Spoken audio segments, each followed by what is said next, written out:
Ganito yan. Kanina mga bossing, kaya nakapagsalita si Boying Rimulya kasi bigayan na ng budget. Bigayan na ng budget ng nanliligaw ang NBI, ang PNP, DILG, yung yung ombudsman, nanliligaw na sila sa mga congressman. Idinidepensa na nila yung kanilang budget. O syempre, nagtrabaho sila para kay Bongbong. Binanatan nila ng binanatan si Inday Sara, binalahura yung mga Duterte. So, naniningil sila. Naniningil na sila sa pamamagitan ng budget. Kaya lahat humihingi ng mas mataas na budget. Ang NBI humihingi ng mas mataas na budget. Bakit? Bakit kayo humihingi ng mas mataas na budget? Bakit yung kailangan ng sobrang taas na budget? Kasi daw kailangan daw nilang labanan ang cybercrime at kailangan daw ng mas malaking pera para labanan ang krimen sa cyberspace. Ulul! Ano lang ba ang kailangan mong labanan sa cyberspace? Ang kailangan mong labanan is yung fraud. Yun lang naman eh. Yung mga nagnanakaw ng mga credit card number, pinamang-shopping nila. Yung mga nanghahack ng mga accounts, nanghahack ng website, nanghahack ng mga financial records, nanghahack ng mga accounts ng mga bangko. O yung mga kailangan lang naman nila labanan, yung mga nagpapadala ng mga link sa text messages. Kasi sinabi na nanalo ka ng ganito, i-click mo yung link, tapos yun pala. O yun pala, putsang ina, makukuha na nila yung access sa mga mobile app mo sa cellphone mo, gano'n. Yun lang naman. Noon pa naman, may budget na kayo para labanan yan. Bakit kailangan nyo pa ng dagdag budget? Nangihingi ba kayo ng dagdag budget? Matibag kasi sinobra-sobrahan nyo yung trabaho nyo. Sinobra-sobrahan nyo yung trabaho. Hindi kayo nag-extra mile ng maganda. O nag-extra mile kayo para mapagsilbihan at sumipsip sa amo nyong si Bongbong. So ngayon kukubra kayo. Gusto nyo, nagre-request kayo sa Congress na taasan yung mga budget ninyo. Ulul. Tataasan yung mga budget, ginagamit nyo lang yung ahensya ng gobyerno para labanan para gamitin na pang-kaso, pang-pressure sa mga kalaban ni Bongbong Marcos. Kailangan nyo pa ng dagdag pera. Gamitin nyo na yung pera nyo sarili pagka ganyan. O, ganun din. Ang pulis, si DILG, humihingi si John Vic Rimulya ng 5 billion. 2 to 5 billion yata o 25 billion, di ko alam, nakalimutan ko na yung figure eh. Tingnan ko yung figure. Wait lang. Kung magkano yung hinihingi ayan si John Vic Rimulya. 5 to 20 billion. Putang inang kapal ng mukha. John Vic Rimulya, kailangan ng 5 to 20 billion. Antindi 5 to 20. Buti sana kung mga 5 to 6 billion, ganun. 5 to 7 billion, ganun mag-quote, di ba? O magkano, boss, magkano to? Siguro naglalaro yan mga 500 or 600, ganun. Magbibigay ka ng estimate na puta, antindi nito, from 5 to 20 billion. Pag nag-estimate siya, putsang ina, ganun, ilang daang porsyento, 1, 2, 3, 4, 500% ang quotation niya. Okay man lang kung mga 5 or 6 billion o kaya 5 to 5.5 billion, pero ang estimation niya 5 to 20 billion. Putang ina, alam mong kawatan eh. Alam mong kawatan. O di ba? Parang mapapagawa ka ng bahay. Ito yung design. Magkano budget natin diyan? Hindi, estimate na budget natin dito siguro mga 1 or mga 1.5 to 2 million to, bossing. Depende sa presyo ng materialis ngayon. Pwede kang maging 2.5, 1.5 to 2.5, mga ganun. Pwedeng mas mababa doon, depende. Ganun mag-estimate. Pucha, mantakin mo mag-estimate ka mga 5 or 20 billion. Ha? Para saan? Gagamitin daw nila sa mga surveillance, sa camera. Putang ina ninyo, kakapal ng mukha nyo. Hinahabol kay Inday Sara ngayon dyan sa Congress, sa Senado, sa impeachment. 70 billion man lang. 70 million. 70 million, pucha, grabing scrutiny ang ginagawa. Ay nga ang tanong, eto bang COA, paano niya ino-audit etong mga agencies na ito na bilyon-bilyon yung hinihingi mga budget? Magkano man lang ang budget ng Office of the Vice President? Ang budget ng Office of the Vice President, wala man 1 billion. Wala 1 billion, 700 million lang. Putang ina, tapos si John Vic Rimulya, buong Pilipinas din ang operasyon ng ng Office of the Vice President. Buong Pilipinas, dami ring mga satellite offices na namimigay pa ng tulong. Namimigay ng tulong sa lahat ng mga nangangailangan na kaya nilang i-accommodate. Tapos ito si John Vic Rimulya, 5 to 20 million ang hinihingi niya para lang doon sa camera daw na ulul. Tingnan nyo. Tapos ito si Boying, ganun din si Boying, humihingi din si Boying ng dagdag na budget sa ombudsman. Para saan? Wala ka naman na ipapakulong, Boying.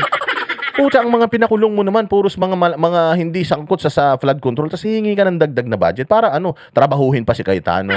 trabahuhin si Chis Escudero, trabahuhin ang lahat ng mga posibleng makakalaban ng administrasyon na ito sa susunod na eleksyon.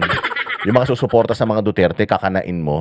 Kaya ka humihingi ng ng dagdag na pondo. So doon niya rin sinabi sa paghingi niya ng dagdag na pondo, itong balita na ito, na ang epicenter daw ng corruption sa flood control ay sa Davao.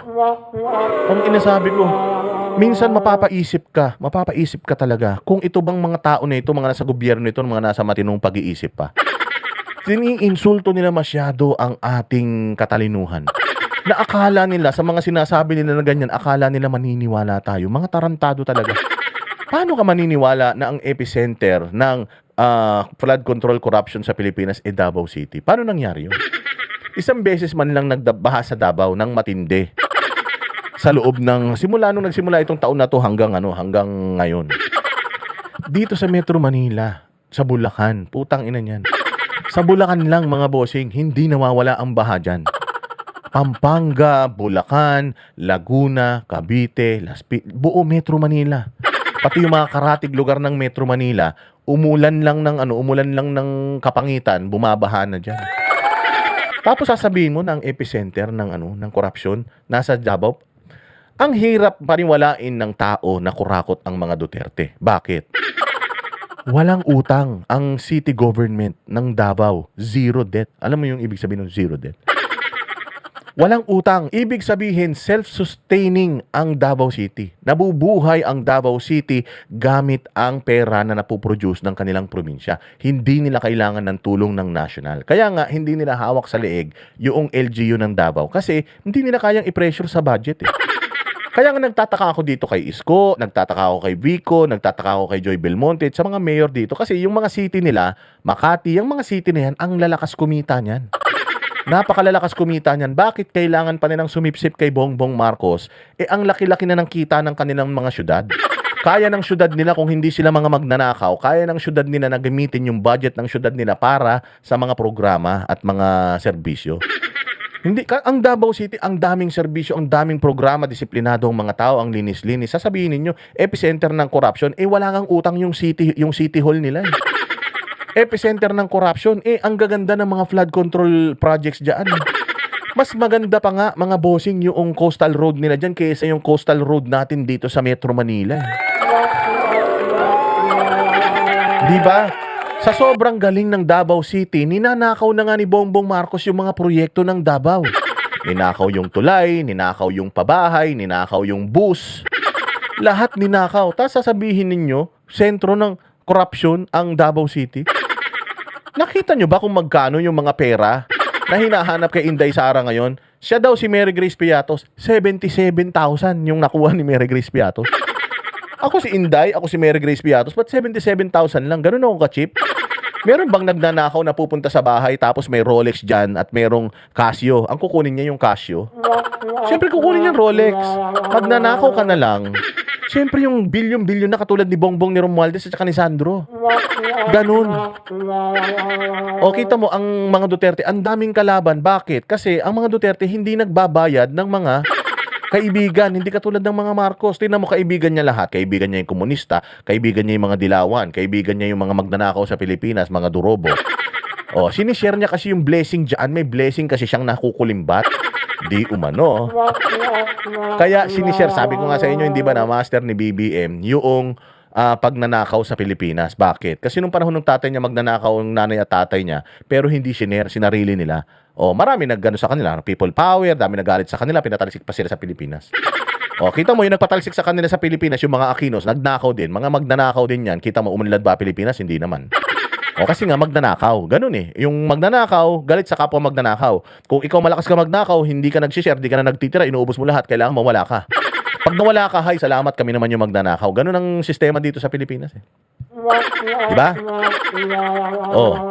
Ngayon, mga bossing, itong mga Duterte na ito, sa pagpapalit-palit nila sa posisyon diyan sa Davao City, nakita nyo kung gaano kagandang Davao. Diba, bina-vlog naman namin yan.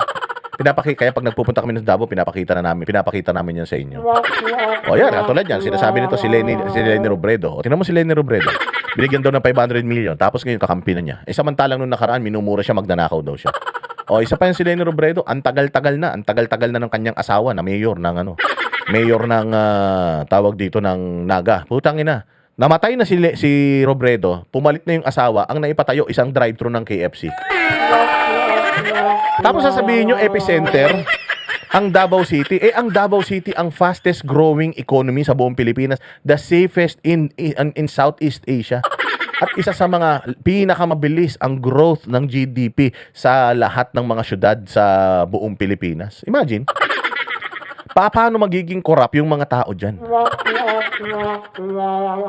Gago lang ang maniniwala dyan sa mga propaganda nyo na ganyan. Ang ganda ng Davao, Diyos ko. Maniwala kayo kung di pa kayo nakapunta ng Davao, pumunta kayo. Pag pumunta kayo ng Davao, ayaw nyo nang bumalik sa Maynila. Kasi, yung tao doon, di ba yung gobyerno nila malinis, maayos. Dahil sa ayos ng gobyerno nila, namumuhay ng matiwasay yung mga tao, masaya sila sa leadership, sumusunod sila. Ganun doon. Kahit walang pulis, di ba kinuwento ko nga sa inyo si Sir Jack na tinry niyang manigarilyo nang wala kasing pulis, tikitan ka doon, nanigarilyong ganyan. Grabe ka disiplinado ng mga taga Davao. Paano corrupt ang isang lugar na disiplinado? Hindi magiging disiplinado ang isang lugar na corrupt. Maniwala kayo, kapag corrupt ang bayan, ganito mangyayari katulad sa Pilipinas, ang gulugulong pangit-pangit. O sabi nung, "Uy, kuya, huwag kang magyosi. Ano 'yan? Bawal 'yan, bawal." Ginanon siya, hindi niya kilala. Sabi niya, "Hindi, susubukan ko lang kung kasi PWD ako eh. Baka pag hinuli ako, baka maging lenient sila sa akin kasi may kapansanan ako." Sabi nung walang ganyan-ganyan dito, boss. Pag lumabag ka sa batas dito, kahit sino ka pa, huli ka. Sinubukan lang niya. Mantakin mo, tao na normal yun, nagtitinda lang, vendor yun pero naninita siya ng mga kapwa niya na lumalabag sa batas. Ganyan ang kultura sa Davao. Tas sasabihin ninyo, corrupt ang Davao? Hello? Tingnan natin tong balitang to. Jiggy, aabot ng 200 flood control cases ang iniimbestigahan ng Ombudsman kung saan 4 dito ang naiakyat na sa korte. Sinabi yan ni Ombudsman Boying Rimulya sa... Diba gago? Iimbestigahan mo yung mga flood control dyan sa Davao. Ang dami-daming palpak na flood control dyan sa Ilocos. Sa Ilocos ang dami, sa Pampanga ang dami. Yun yung mga binaha ng sobra-sobra. Yung North ngayon, yung Ilocos, ilang beses na binahayan. Sobrang dami. Dyan sa Baguio, dyan lang sa Baguio, mga rock netting, di ba? Ilang beses na nagkaka-landslide dyan. Mula pa landslide na ng landslide dyan. Taon-taon may budget ang Baguio para sa rock netting, pero laging gumuguho yung lupa dyan. Bakit? Corruption yan.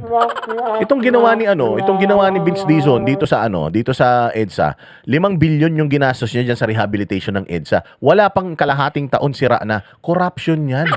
Dapat yun ang mga iniimbestigahan nyo, Boying Rimulya. Yung Davao, ang ganda ng Davao eh. Sinasayang ninyo yung resources ng opisina ninyo, tumitingin pa kayo sa malayo. Dito lang, paglabas mo lang ng bahay mo, Boying, taga Cavite ka eh. Paglabas mo lang ng Cavite, makikita mo ang dumi-dumi ng lugar mo eh. Pag madumi ang lugar, magulo ang lugar, chaotic, corrupt yung mga nandiyan yun ang imbestigahan mo. Inuunahan mo na naman imbestigahan itong Davao, kupal ka. Samantalang sinabi sa Sona ni Bongbong Marcos, ilang buwan nang nakakalipas, si Romualdez makukulong na. Ang tagal mo na rin sinabi, hinog na. Yung kaso ni Romualdez, putang inang hinog yan.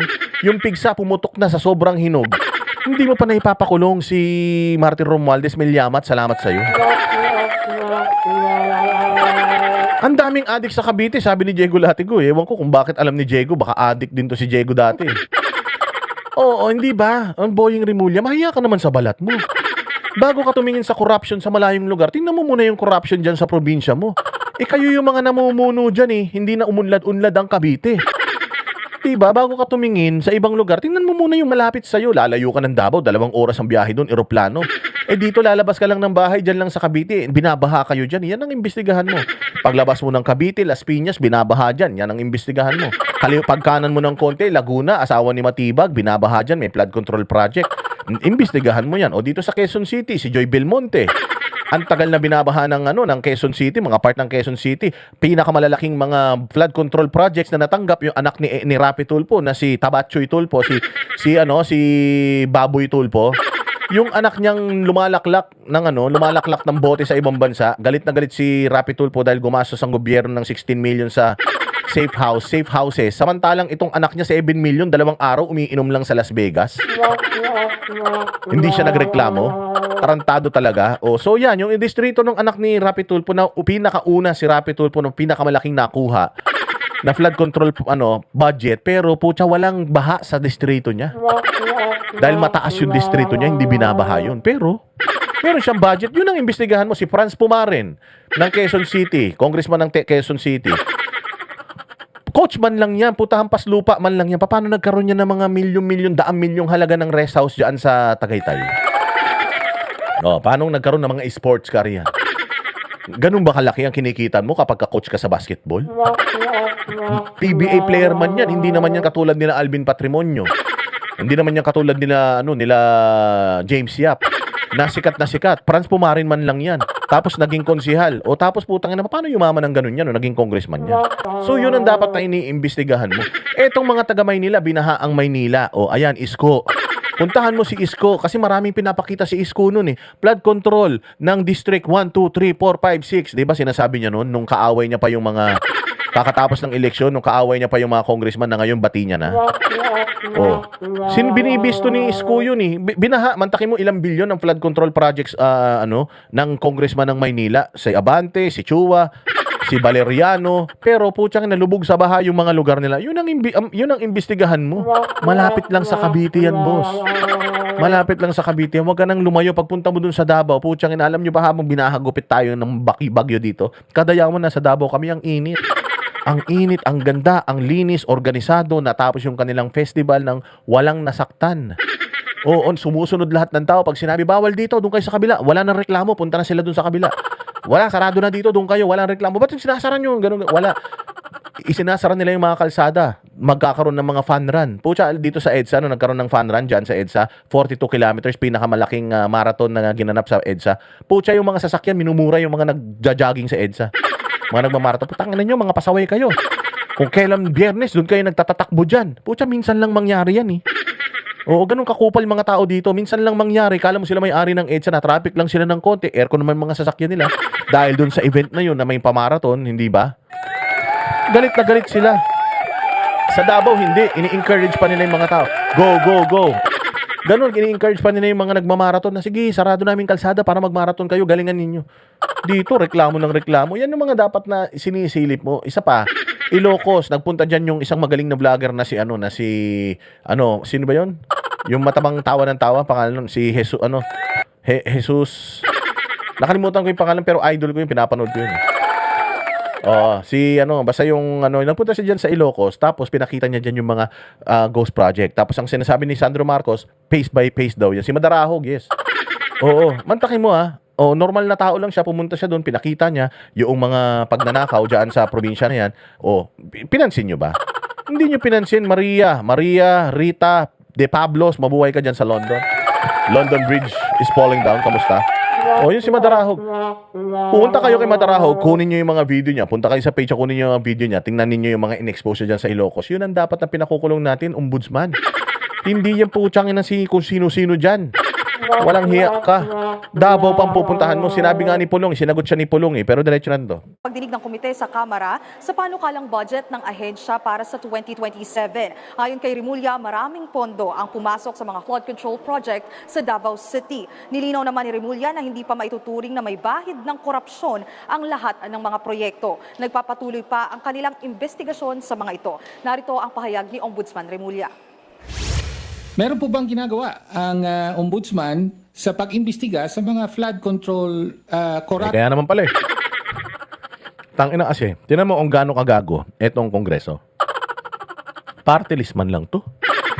Nung panahon, yung mga party list, wala namang ganitong kalakas na boses, hindi sila nagkakaroon ng posisyon sa mga importanteng komite. Kasi hindi naman talaga sila hinalal ng mga walang silang constituency. Oo, hindi sila katulad nung district congressman na talagang boses, hinalal sila ng kanilang mga taga-distrito.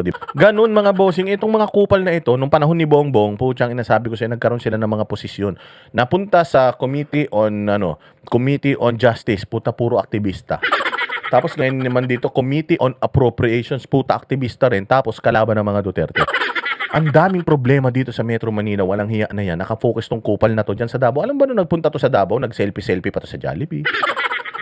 Safe na safe siya doon kahit kalaban niya, kinakalaban niya ang mga taga Davao. Nung nagpunta siya sa Davao, in-embrace siya ng tao doon.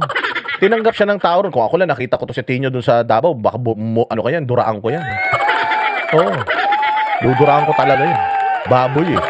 Dati wala namang mga kapangyarihan itong mga party list representative na ito na mga pero ngayon putya binigyan sila ng sobra-sobrang kapangyarihan neto ni Bongbong Marcos. Talagang alam mo na nakipagsanib puwersa na sa mga komunista ito si Bongbong.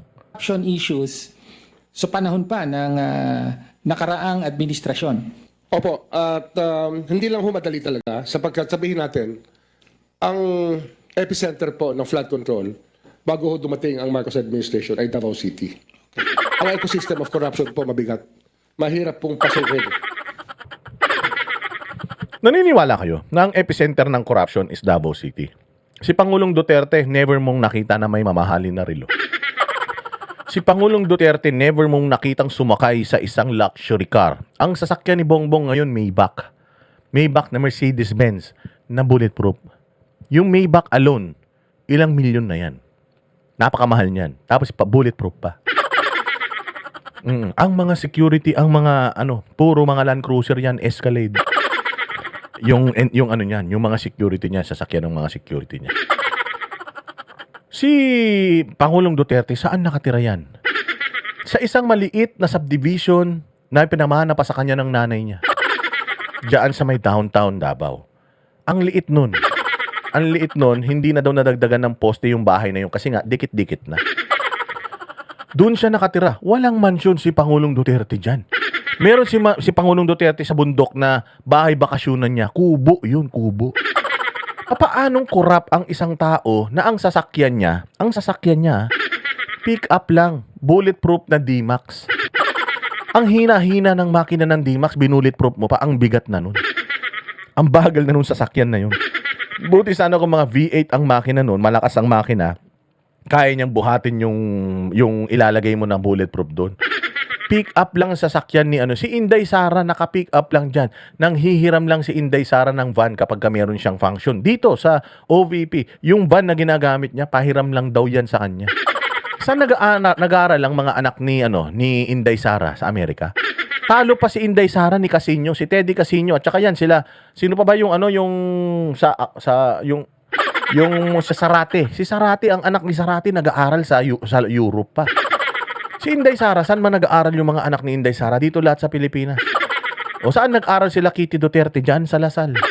O saan nag-aaral yung anak ni Pulong Duterte, nag-iisa man yun, yung matalinong babae, si Isabel ba yun? Oo, nag-aral yun sa Australia lang. Buti sana kung nag-aral yan sa Amerika, katulad ni Leni Robredo, 3 anak, nag-aral sa Amerika, saan ka pa? Walang pambili ng solar.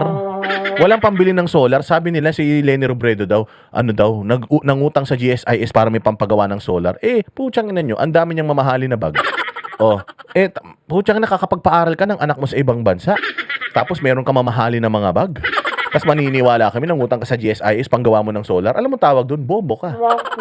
Bobo ka kasi mas inuna mong bumili ng bag kesa ipagawa yung bubong ng bahay mo. Abnormal ka pag gano'n. Gusto niyo maging presidente ng Pilipinas si Lenny? Di ganyan din ang gagawin niya, puro katangahan. Di ba? Salary deduction. Ulul. Hindi nyo kami maloloko. Si Inday Sara, may nakikita kay Inday Sara na katulad ni Luis Ro na putang ina, kulang na lang pati yung butas ng ilong lagyan ng diamante. Nakikita nyo si Inday Sara umaasta ng ganyan. Nakikita nyo si Inday Sara na gumayak ng sobra. Ang pinakagayak ni Inday Sara, naka-Pilipin niya na. Yun lang. Pero karaniwan, everyday, naka-polo shirt lang yan. Naka-blouse lang yan. Putsang ina, bumibili nga ng mga sa Shopee. Ang dami mga post niya, yung mga dumarating na Shopee niya, palpak eh. Nagsha-shopping itong mga kabit, asawa, anak ng mga congressman, putya sa ibang bansa. Si Inday Sara, pumupunta ng ibang bansa kasi binibisita niya yung tatay niya. Binibisita niya yung tatay niya sa Europe, kaya lagi siyang nasa Europe. Nakakulong yung tatay niya doon. Pero nung mga panahon ba na wala yung tatay niya doon, biyahe ba ng biyahe yung mga yan? Siguro pumunta ng Germany yan. May mga kamag-anak yan doon eh. Siba naman yan eh. Pero hindi sila yung parang, I need to go here. Katulad ng mga kabit nito mga punyeta, mga congressman na ito. Silipin niyo muna yung mga congressman bago yung Davao. Ang mayaman na mga Duterte, isa lang. Si Pulong lang. Dahil mayaman yung napangasawa ni Pulong, sultan yung parang prinsesa yun ng mga Muslim. At maraming negosyo si Pulong. Pero lahat ng yan, may kurap ba na ganyan? 77,000 Mary Grace Piatos. Kung mangungurap ka rin lang, pangalawang pangulo ka, pwede ka naman mag-insert ng halimbawa, gusto kong pagkakitaan tong flood control project na ito, pwede ko naman kausapin ng DPWH na bigyan ako ng allocation eh. Di ba? Pwede naman yun eh. Vice President ako kung kurap ako. Gagawin ko yun. Tangina, si Sandro nga meron eh. O, ako pa kaya, pangalawang pangulo. Pero hindi ginagawa ni Inday Sara eh. Magkano ang budget ng Office of the Vice President? 7 trillion. Nakita niyo yung hearing kanina, sinabi yung 150,000 na sobra na yung sa nililiquidate. Ba't sobra ng 150,000? Sabi nung nagabono ko eh. Nagabono ka? Oo. Nabayaran na ba yung inabono mo? Hanggang ngayon, hindi pa. Imagine. Mga gago kayo. Walang corruption sa mga Duterte. Wala kayong makikitang rangya sa kanila. Sinong gago ang mangungurakot tapos itatago mo yung pera? Nangurakot ka to live a lavish lifestyle. Katulad ni Martin Romualdez, bumili ng bahay sa sa isang isla, sa mamahaling isla sa Spain. Bumili ng si Saldico, tinan mo, nakabili na yata ng planeta. Hindi na natin makita. O tingnan mo, ang daming mga properties ng mga Marcos sa Amerika, ni Romualdez sa Amerika. Yan yung mga magnanakaw. May properties si Pangulong Duterte sa Amerika. Si Inday Sara may properties sa Amerika. Kung magnanakaw ka ng ganyang karaming pera, at least dadalhin mo yan somewhere. You will spend it somewhere. Hindi mo pwedeng spend sa Pilipinas, mabibisto ka. I-spend mo yan sa ibang bansa. Maghanap kayo ng kahit isang property na nakapangalan sa mga Duterte sa ibang bansa. Wala. Tapos sasabihin nyo, kasi nga yung pera niya, binibigay niya sa KOJC. Gago. Mas mayaman pa kay KOJC sa Pilipinas, mga tanga. Bobo ba kayo? Hindi niya kailangan tulungan ang KOJC. Yung KOJC nga ang tumutulong sa gobyerno ni Duterte noon eh. Mas mayaman pa ang KOJC sa Pilipinas, sa totoo lang. Kasi sa KOJC walang corruption doon. Hindi uso ang corruption sa Davao City. Kaya nga ang Davao City mayroong Glory Mountain, may Prayer Mountain, mayroong Kingdom. Kasi nga maayos ang mga tao dyan sa Davao, hindi katulad sa inyo dyan sa Cavite. Makapagsalita naman to si Boying Rimulya, akala mo naman factual yung, ikaw malapit ka na mamatay, may sakit ka, tumutulo na yung laway mo ng kusa, hindi ka pa magpakatino. Putangin na, kung si Boying Rimulya, hindi na tatagal buhay nito, maniwala kayo, one of these days, titirik ang mata nito. May sakit yan eh. Kapag ka ganyan, may sakit ka, di ba nangungumpisal na nga iba sa pare? Naglalabas na ng kanilang mga kasalanan para mapunta sila sa langit. Pucha, ito pinanindigan niya talaga hanggang kamatayan, satanas ako. Hanggang kamatayan ko, huling hining ako, kailangan demonyo ako. Mahirap pong kumuha ng impormasyon. Marami hong taong hindi nagsasalita, pero hindi ko kami tumitigil. Okay, malinaw po ang sinabi, no? Epicenter of corruption. Control yun, flood control Flood projects, control yun. corruption ang Davao City nung panahon ng nakaraang administrasyon. Opo, but I will not draw that conclusion immediately. Ito po yung pinag-aaralan namin kasi Tangina yan, you will not draw that conclusion immediately. Alam niya makukuryente siya eh. Alam lang niya na kailangan niyang ibigay yung gustong marinig ng mga congressman, ng mga anti-Duterte, para makuha niya yung budget ng niya, opisina niya. Sinasabi pala, panahon pa ni Pangulong Duterte, bakit hanggang ngayon wala ka pa nakakasuhan sa kanila? Yan ang panatero, walang inuurungan. Pag tama palakpakan, pag mali ay babay.